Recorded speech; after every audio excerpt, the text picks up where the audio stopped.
You are basically saying the victims die and you get to live. So you get to continue to live even though you took the lives of others. If someone were to murder Alex or murder me, they already murdered themselves in that action.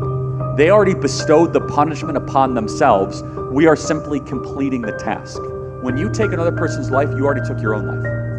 I have concerns over things like the death penalty. It's one of the 10 Commandments. You should not murder. So is it somehow justified because they're such a horrible criminal, or are they eliminating or changing the trajectory of God's plan for what it was supposed to be because they murdered somebody and they didn't go when God was ready for them? Great question. So I get this question a lot. So it does say do not murder. It does not say do not kill. So those are two different Hebrew words, right? So to murder is a completely different thing than to kill. For example, you're allowed to kill in self-defense. Somebody comes into your house, you are allowed to take that life if your life is being put into jeopardy.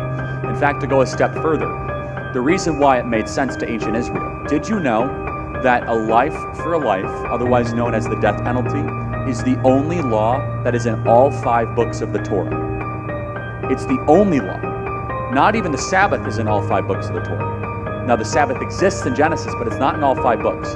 So this idea of taking a life if you take a life, what is it rooted in? Why does it matter? Well, first of all, God is communicating to us the first thing. Taking human life is a major deal. That's God's first moral teaching in the Torah, that it's not to be trivialized. Let me give you another example. There's a law of the 613 laws of Judaism, of which we are not bound to the ceremonial law, which is one of them, that if an animal takes a human life, you must kill that animal. So it's like, okay, that's like, why do that? Well, what are you gonna have, oh yeah, that's Lenny, he killed my uncle, and say hi. Like, you're gonna keep that animal around? The only punishment imaginable for taking the thing that only we are made in the image of God.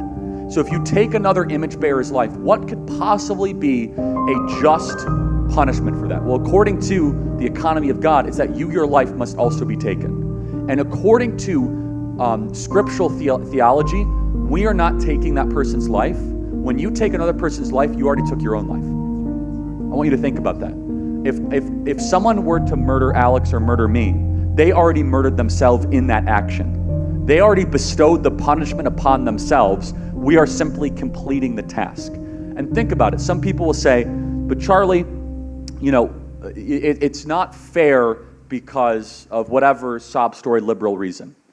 How is it, what is? And honestly, no. And I'll just close with it. I'll kind of finish with this. But you know who it's not fair to? It's not fair to the victims. You are cheapening the lives of the victims. You are basically saying the victims die and you get to live. So you get to continue to live even though you took the lives of others. So for example, I think it's fundamentally wrong that creep who killed those 4 college kids in Moscow, Iowa, that he gets to keep living. So he kills 4 college kids and he keeps on getting to have life, and those people don't. In order to say that those people's lives mattered, the only just thing that we can reason ourselves to is to take that person's life. And that is not murder, that is killing, and it's societal self-defense.